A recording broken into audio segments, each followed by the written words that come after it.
একেবারে না বলে ভেতরে? আপনাদের কাজের লোকটিকে আমি বলেছিলাম। সুবল, সুবল! মা, ওনাকে বসতে তো দাও।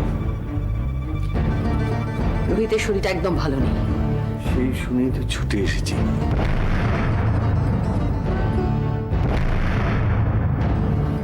প্লিজ বসুন। না, আমি নিজেই পারব।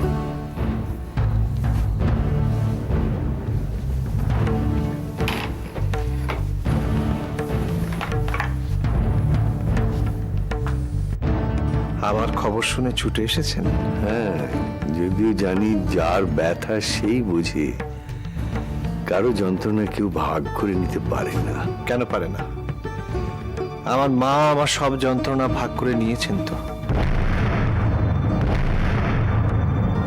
বাবা মা পারে, বাবা মারাই তো পারে ছেলে মেয়েদের সব দুঃখ কষ্ট বুক পেতে নিতে। তাই তো মানে তোমাদের কিছু একটা হলে তো আমাদের কষ্ট হবেই। তার মানে আজ আপনি রোহিতকে সমবেদনা জানাতে এসেছেন? প্রথম যেদিন তোমাকে দেখেছিলাম সেদিনটার কথা আমার এখনো মনে আছে। তুমি আমায় প্রণাম করেছিলে। আপনার পায়ে আমার পা লেগে গিয়েছিল, ওটা ভদ্রতা। আমার মনটা ভারী অদ্ভুত একটা ভালো লাগায় ভরে গিয়েছিল। বেশ লেগেছিল, মনে হচ্ছিল বাহ। তারপর শিবানীর অ্যাক্সিডেন্ট। প্রভু, প্রভু, তুই অনেকক্ষণ একভাবে বসে আছিস। চলো উঠ, ভেতরে চল। যাচ্ছি মা, তুমি বসো না। আমি আমি সুবলকে চারটা বলে আসি।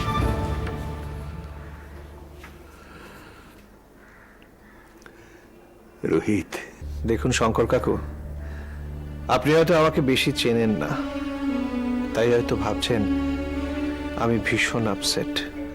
আপসেট তো আমি রোহিত। আপনি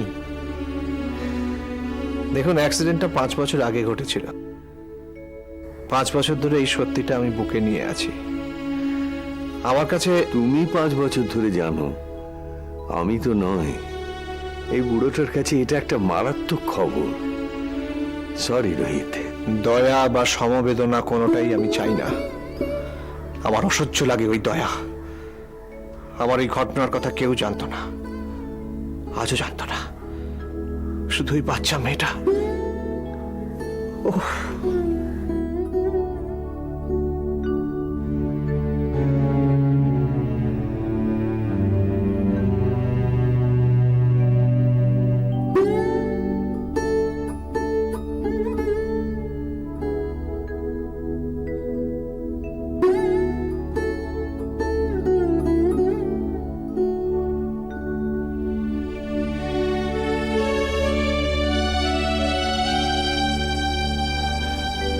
শঙ্কর কাকু, আপনি শান্ত হন, আমি ঠিক আছি। ঠিক আমি নেই বাবা রোহিত। এক্স্যাক্টলি কি বলতে আপনি এসেছেন আমি ঠিক বুঝতে পারছি না। আসলে আমি নিজেও তো একটু অন্যমনস্ক আছি, তাই বোধহয় বুঝতে পারছি না। আমি কিছু বলতে আসিনি। আমাকে দেখতে এসেছেন? হ্যাঁ, বলতে পারো, বলতে পারো দেখতে এসেছি। আর সেই সঙ্গে তোমাকে আশীর্বাদ করতে এসেছি, জীবনের সব জায়গায় জয়ী হও।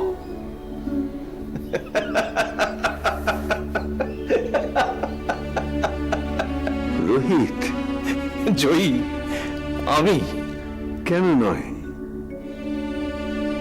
কারণ জিততে গেলে ছুটতে হয়, ছুটতে গেলে দুটো পায়ের প্রয়োজন হয়, এক পায়ে জেতা যায় না। রোহিত, কাঁদছেন কেন? কি করে বোঝাই তোমায়? ছেলের কষ্টে বাবার বুকটাও তো মুছড়ে ওঠে। মিস্টার চৌধুরী!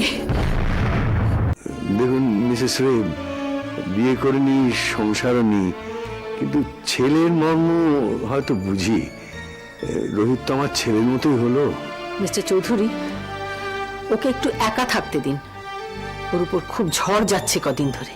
হ্যাঁ, কি বলতে কি বলেছি রোহিত, তুমি এই বুড়োটার কথায় কিছু মনে করো না। আমি জানি তুমি খুব শক্ত মনের মানুষ, তবু খবরটা শুনে মনে হলো যাই একবার ছেলেটার কাছে, নইলে মানুষ কেন, তাহলে তো জঙ্গলে একা গিয়ে থাকলেই হতো। চলি মিসেস রে। রঘু, ওঠ, চল ঘরে চল।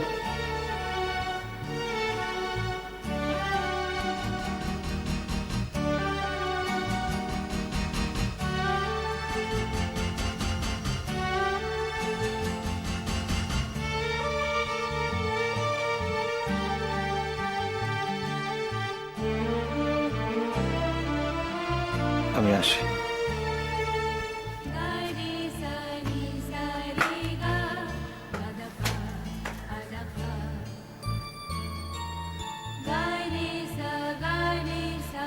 মিস্টার চৌধুরী, আমার ছেলে শত বিপদেও ভেঙে পড়ে না, তাকে আমি সেই শিক্ষাই দিয়েছি। আশা করি এটা ভুলে যাবেন না। আর আপনারা যদি এমন কিছু করার চেষ্টা করেন যাতে আমার অভদ্র ব্যবহার করতে হয়, তাহলে কিন্তু আপনারাই তার জন্য দায়ী থাকবেন।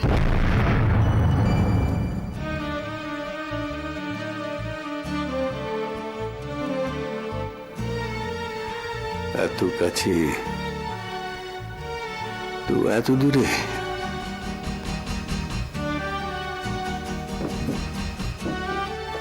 অ্যান্সার মি কিংসুক বিশ্বাস, আমার কথার উত্তর দাও।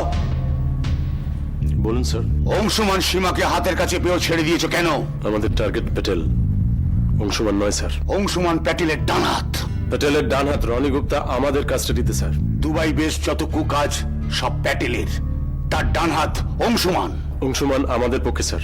তাকে আনো আমার কাছে।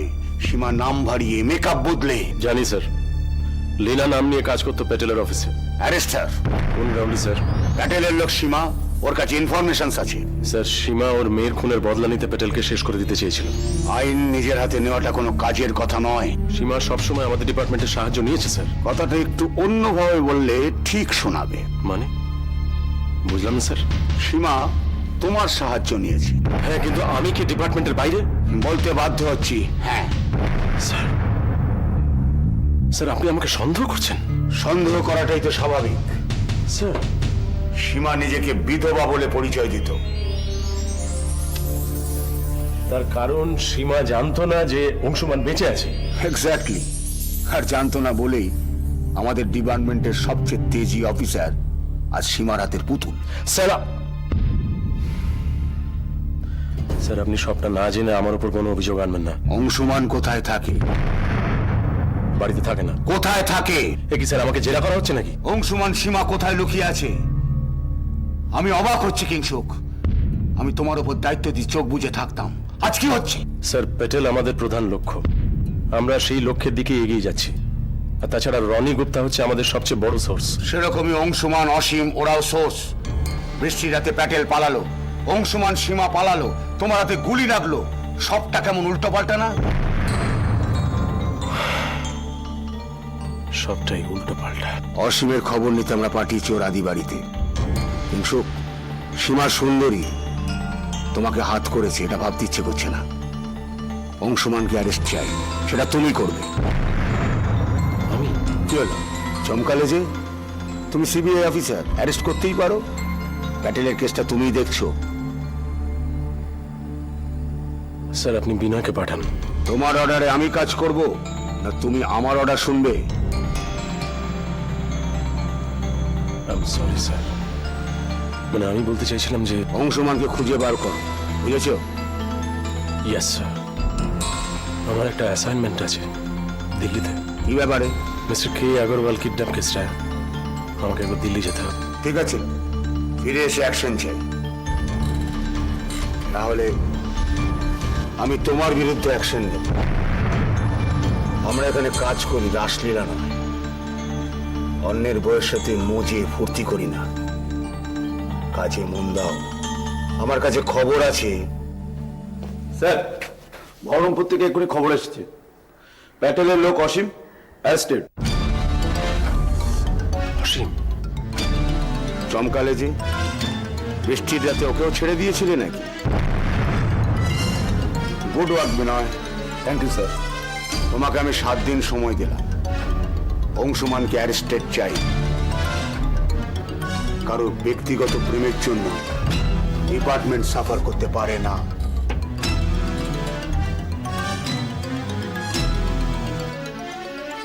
Alright sir.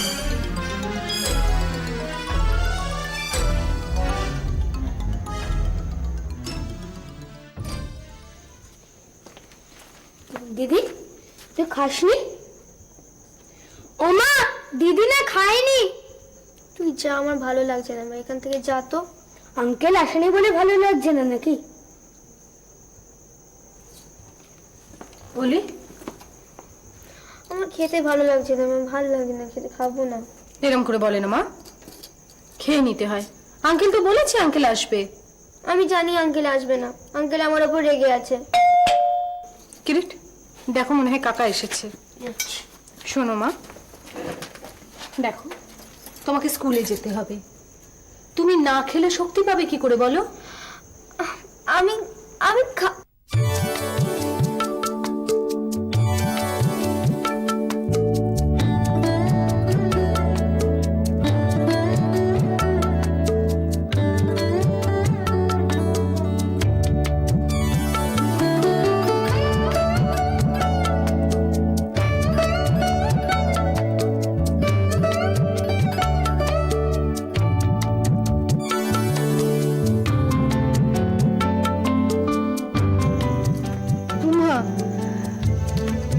আপনি এসেছেন, আমি বুঝতেই পারিনি।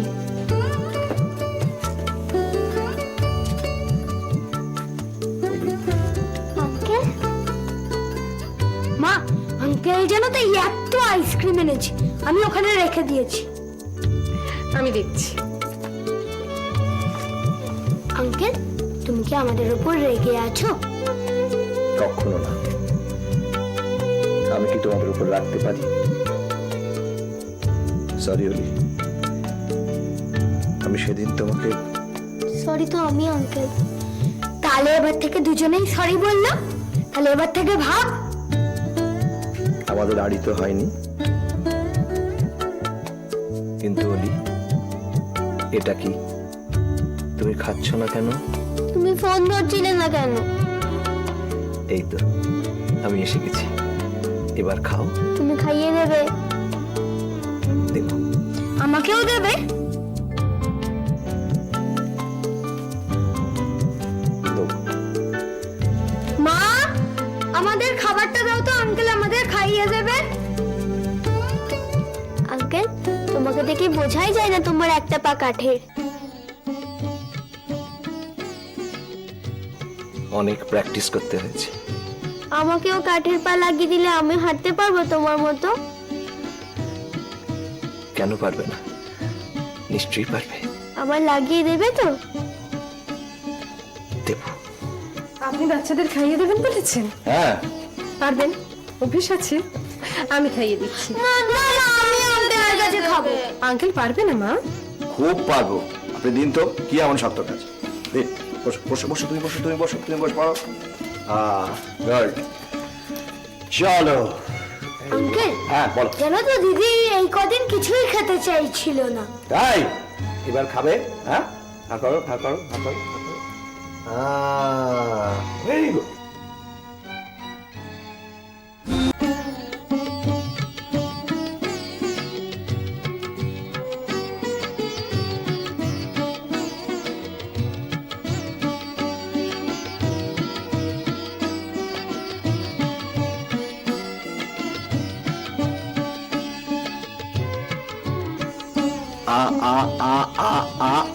Very good.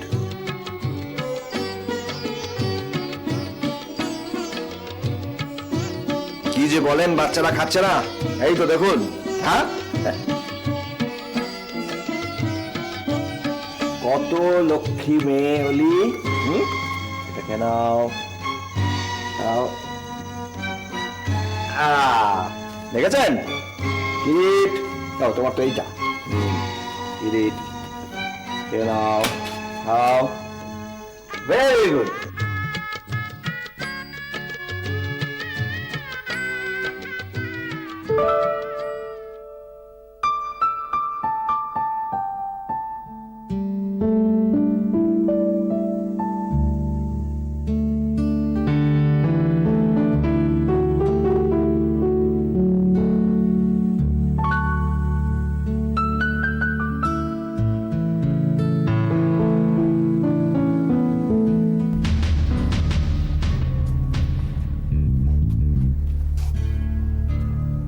স্যার, অসীম। আমাকে এভাবে চোরের মতো ধরে আনার মানে? ভদ্রলোকের মতো সারেন্ডার না করলে চোরের মতো ধরতেই হবে। কি কারণ জানতে পারি? আচ্ছা, দুবাই থেকে চলে এলেন কলকাতায়, ছিলেন প্যাটেলের ডান হাত, হলেন আমি প্যাটেলের কাছে কাজ করতাম। কাজ নয়, বলো কুকাজ। প্লিজ, তুমি করে বলবেন না, আপনি বলুন। ঠিক আছে, ভুল হয়ে গেছে। অসীম বাবু। স্যার, অসীমবাবু বহরমপুরের বাড়িতেই ছিলেন, আমাকে থেকে পালাবার চেষ্টা করছিলেন। না, আমি থাক, ওকে বলতে দিন। বাড়ির লোকেরাও স্বীকার করেছেন উনি লুকিয়েছিলেন। কার থেকে লুকোচ্ছিলেন? প্যাটেল। প্যাটেল না পুলিশ? আমি প্যাটেলকে শেষ করে দিতে চাই। শেষ করার আপনি কি? বিনয়, ওকে পুলিশ কাস্টডিতে রাখো, নিয়ে যাও। কেন? কত কারণ শোনাবো অসীমবাবু, কটা কারণ। দুবাইতে প্যাটেলের যত 2 নম্বরী কাজে মদত দিয়েছেন, ব্লু ফিল্ম, মেয়ে পাচার। মেয়ে পাচার, ব্লু ফিল্ম, এসবে আমি কোনোদিনই ছিলাম না। কিসে ছিলেন? ড্রাগ পেডলিং, খুন। অংশুমানকে মৃত বলে জানতো সবাই। আমার ওপর প্যাটেলের হুকুম ছিল অংশুমানকে মারবার। মারেননি কেন? এটাও তো প্যাটেলের চাল হতে পারে। অংশুকে মৃত বলে প্রচার করে তাকে দিয়ে খুন, মেয়ে পাচার। আমি জড়িয়ে পড়েছিলাম। ভদ্রঘরের একটা মেয়েকে ফাঁসিয়ে বিয়েও তো করেছিলেন।